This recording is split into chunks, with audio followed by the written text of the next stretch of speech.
you can think intellectually in a no-think way. That's the art. It doesn't mean not to have any thoughts at all.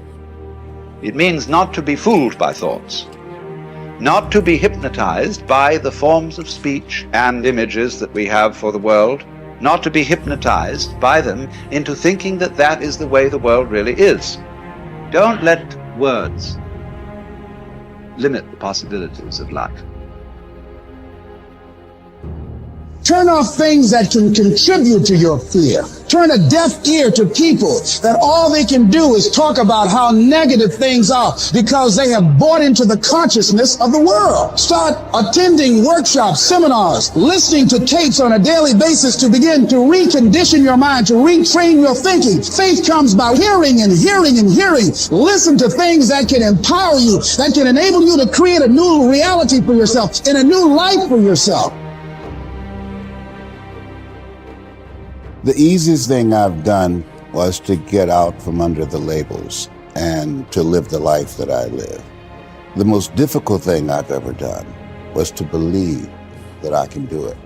When you don't know what's impacting you, and it's something that's holding you down and you're not aware of it. You live in a dominant culture that is designed to destroy your sense of self and your belief in yourself, and you have to learn ways in which you can begin to connect with this power that you have within yourself to handle where you are. The key is to be constantly in a perpetual process of discovering the truth of who you are and fighting constantly to look for ways in which you can escape the inner conversation. You must get your fucking self out of the fucking sewer. No one's coming in the fucking sewer to get you. It's dark, it's nasty, there's rats down there. It's your brain. You are the only person that can pull yourself out. Develop the interior core where it doesn't matter if people call you crazy. One of the things limiting you from your income, your impact, a world-class life. You care too much about what people think about you. Everyone has an opinion. Why let the opinions of other people deny you from a life that will make history? The easiest thing in the world to do is to complain. The easiest thing in the world to do is to be negative. It takes work to have a perspective that see things on the right side of the coin. You got to fight for that. It takes work to show up every single day, and when things are not playing in our favor, to say, you know what, man, I'm gonna still show up and I'm gonna give everything I got to it because I value what I'm a part of. It takes work to have the right perspective. If you are distressed by anything external, the pain is not due to the thing itself, but to your estimate of it. And this you have the power to revoke at any moment.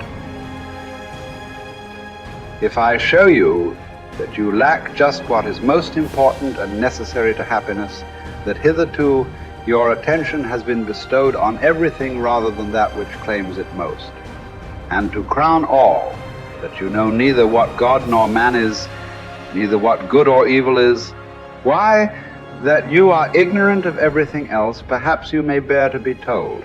But to hear that you know nothing of yourself, how could you submit to that? How could you stand your ground and suffer that to be proved? Clearly not at all.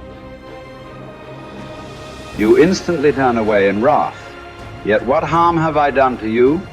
Unless indeed the mirror harms the ill-favored man by showing him to himself just as he is. Unless the physician can be thought to insult his patient when he tells him, "Friend, do you suppose there is nothing wrong with you? While you have a fever, eat nothing today, and drink only water." Yet no one says, "What an insufferable insult." Whereas if you say to a man, "Your desires are inflamed, your instincts of rejection are weak and low, your aims are inconsistent, your impulses are not in harmony with nature, your opinions are rash and false," he forthwith goes away and complains that you have insulted him.